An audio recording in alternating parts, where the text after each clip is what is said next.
मई की आज 3 तारीख है और भरपूर गर्मी पड़ रही है। तो मेरे गार्डन में ये कंटेनर में आप लगे देख रहे हैं सेलरी, अजमोद, कोई लोग अजमूद भी बोलते हैं, तो जो आपका मन करे वो आप बोल सकते हैं। न्यूट्रिएंट से भरपूर ये वही सेलरी के प्लांट्स हैं जो मैंने उगाओ वेबसाइट से सीड्स मंगवाए थे और मैंने वीडियो भी बनाया था, शेयर किया था आपके साथ कि मैंने, और जब मैंने इसके सीड्स ग्रो किए थे तो ग्रो करने वाला वीडियो तो मैंने नहीं बनाया था, बट जब इसके छोटे छोटी पौध तैयार हुई थी तो मैंने कई सारे वीडियोस में जो इसके अपडेट दिए हैं कि ये जो उगाओ वेबसाइट से मैंने मंगवाए थे और सीड बहुत ही बढ़िया कमाल के निकले। कोई फूलों के या दूसरे कोई सीड्स ठीक नहीं भी निकलते हैं, बट कई सारे जो सीड्स हैं इनके बहुत अच्छे। तो ये थोड़ी सी सीड मैंने ग्रो किए थे एक पॉट में,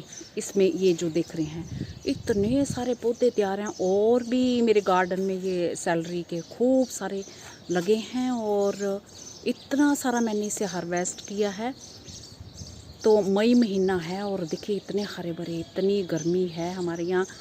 अप्रैल महीने में हमारे यहाँ 46.2 डिग्री टेम्परेचर गया है और मई की तो फिर क्या कहें। तो आज मैं सेलरी के बारे में आपको जानकारी दूंगी, बताऊंगी कि किस तरह से इन्हें ग्रो करना है और इनकी केयर कैसे की जाए।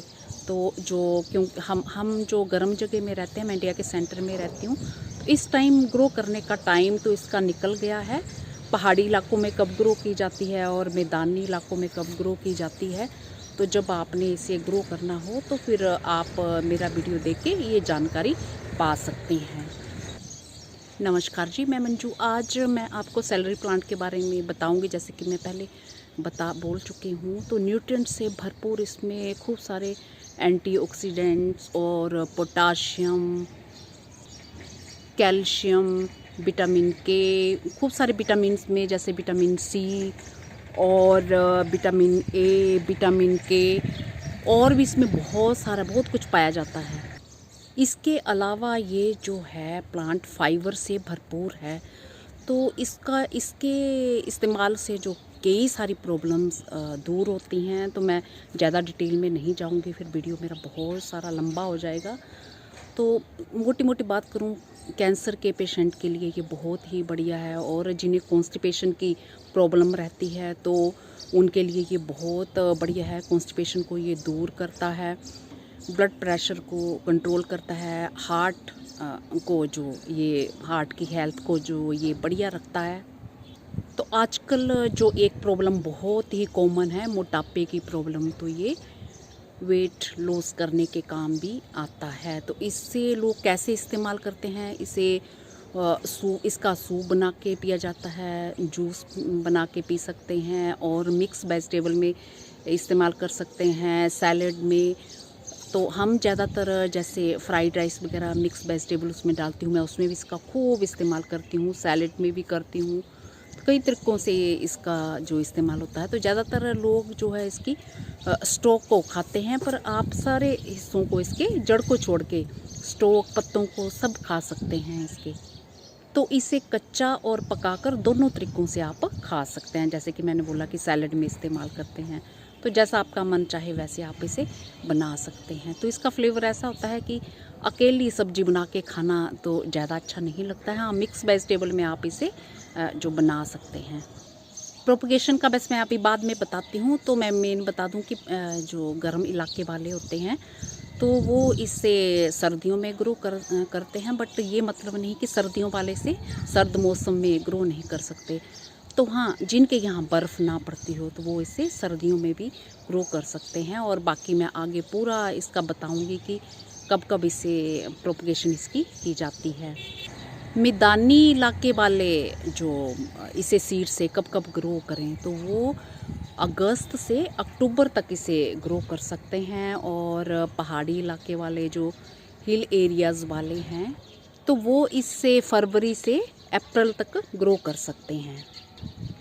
तो मैंने जो इसे ग्रो किया था, मैंने अक्टूबर में ग्रो किया था, और जर्मिनेशन में कितना टाइम लगा तो ये मैं प्रोपगेशन का बता रही हूँ। जर्मिनेशन का 1 हफ्ते से ज़्यादा टाइम और 2 हफ्तों से कम टाइम में ये ग्रो हो गए थे, और इतने सारे ढेर सारे छोटे छोटे छोटे पौधे इसमें निकल आए थे। तो शुरू शुरू में तो बड़े ही नाजुक छोटे छोटे पौधे थे, तो पानी भी मुझे ध्यान से देना पड़ा। और बाद में ये जो जैसे जैसे बड़े हो जाते हैं तो इतने हार्डी हो जाते हैं, जब ट्रांसप्लांट करने लायक हो, उखाड़ने लायक हो, उखाड़ के लग जाएं तो आप लगा सकते हैं। बट ये इतने हार्डी बाद में हो जाते हैं कि बड़े बड़े पौधे भी निकाल के आप इन्हें लगा सकते हैं। जैसे कि ये इतना बड़ा पौधा है, अगर मैं इसे निकाल के थोड़ा रूट के साथ मिट्टी हो अभी लगा दूं तो वो भी मेरा चल जाएगा आराम से। तो ये मेरा बोलने का मतलब है कि बहुत ही हार्डी ये पौधे हैं, और लोग इसे कंटेनर में ग्रो करना पसंद करते हैं, इसे क्यारियों में लगाना पसंद करते हैं। तो मिट्टी से कैसे चाहिए, सॉइल कैसे चाहिए, तो मैंने जो इसे ग्रो किया है वो भुरभुरी जो ह्यूमस मिली मिट्टी मेरे गार्डन में, जो एक सीज़न के खूब सारे पौधे जैसे हो जाते हैं और सूख जाते हैं जो, तो उनको उनके सब हिस्से मैं मिट्टी में अपने मिलाती हूँ, तो वही खाद बन जाती है। और फिर गोबर या वर्मी कंपोस्ट की खाद भी आप उसमें डाल सकते हैं। और कई लोग जो जैसे खेती वगैरह करते हैं तो वो पत्तों की खाद भी बीच बीच में डालते रहते हैं, और चूने का, भुने हुए चूने का पानी भी इसमें देते हैं। और इनके पौधों में महीने में 2 बारी मिट्टी चढ़ा देते हैं, वो इसलिए ताकि इनकी जो जड़ें ढकी रहें और पौधा जो आपका लंबे टाइम तक हरा भरा बना रहे। बट मैंने ऐसा कुछ नहीं किया, ये आप देख ही रहे हैं, ये इस तरह से। और जब इनकी ग्रोथ हो रही हो तो क्या करना चाहिए, ये जो डंठल इनके ये बाहर की तरफ आते हैं तो इन्हें आप हार्वेस्ट कर लें और इस्तेमाल कर लें, तो फिर ये जो स्टॉक है ये सीधे निकलती है इसकी, ये जैसे ये देख रहे हैं ये सीधे निकलती है, और ये ग्रोथ इसकी खूब अच्छी बढ़िया सी ये होती है। और इसके पूरे ये जो है ना पूरा पौधा क्लम्प, इसको आप कट करके इस्तेमाल कर सकते हैं जैसी आपकी ज़रूरत हो।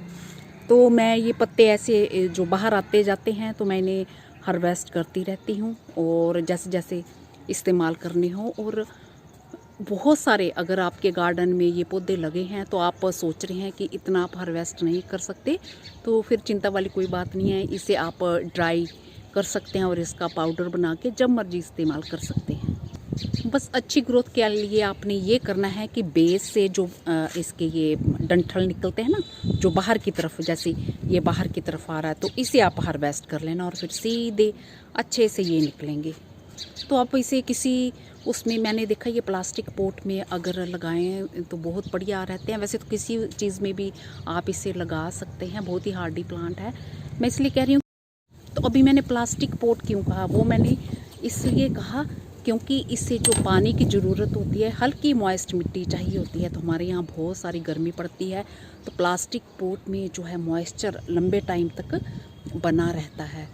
तो ये मेरा जो अपना एक्सपीरियंस मैं शेयर कर रही हूँ, तो इसलिए मुझे लगा कि अगर इसी में लगाएं तो ये बहुत बढ़िया अच्छे से चलते हैं। बस मिट्टी को आपने हल्का मॉइस्ट रखना है। तो मैं सुबह बस एक टाइम पानी देती हूँ। अगर अभी आजकल मैंने इसे धूप का टाइम कैसे चाहिए, नेट के नीचे रख दिया है मैंने, क्योंकि हमारे यहाँ बहुत ज़्यादा झुलसाने वाली अभी आजकल गर्मी पड़ रही है। और नेट के नीचे भी मेरा नेट बहुत बड़ा नहीं है, साइड से खूब सारी धूप आती है, तो घने घने जहाँ प्लांट्स हैं वहाँ पे रख दिया। और जब विंटर के टाइम मैंने इन्हें ग्रो किया था तो सुबह के जो 4-1 घंटे की धूप इनके लिए काफ़ी है, तो उसमें ये अच्छे से चलते हैं। जहाँ घने घने साइड में पौधे हों तो ठीक रहता है, बाकी बीमारियाँ तो मैंने इस पर कोई देखी नहीं है। तो बस यही इस पे जानकारी है।